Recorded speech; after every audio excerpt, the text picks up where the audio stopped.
Okay, so we're asked to prove that this statement here is true for any values of A and B, all right?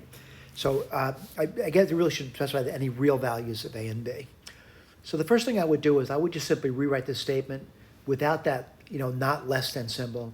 I would use the equivalent symbol, which is greater than or equal to. And again, there's variation on how this could be done, but what I do is I manipulate this to show that this is true for all A and B that are real. So the first thing I did was I just associate the A squared plus B squared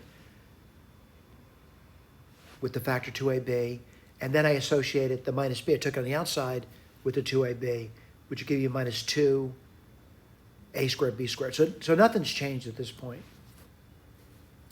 The next thing I did was I added 2A squared B squared to both sides. That's all I've done. Then what do I notice? The left-hand side's a perfect square. And then I get the right-hand side. The next thing I want to do is I want to get it compared to 0, because I like this rule we have, which is basically sign analysis. So I subtract 2AB times A squared plus B squared from both sides, and I get this. The next thing I do is I factor out A squared plus B squared. And then what are you left off with? Well, let's take a look what you're left off with. Let's see.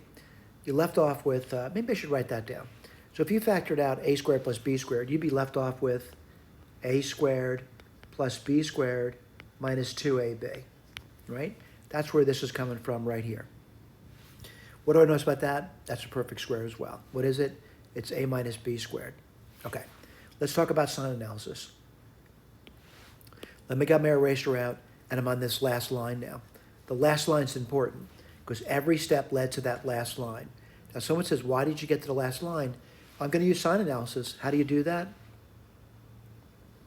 A number line goes down, and for real numbers, the only place this would become 0 is if A is equal to B.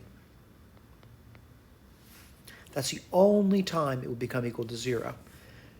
Other than that, what do I know about the problem? It's always going to be positive. And why is that? This is the sum of squares. That's always positive. Regardless of what A minus B is, when you square it, you get a positive number, except when it's 0. When could it be 0? When A equals 0, and when A equals B. So what is it? It's always positive, all right? Or 0. And that's what's being met over there. Again, it's positive here. It's positive here. And it's 0 there. What does that mean? It's greater than, it's positive, or equal to 0.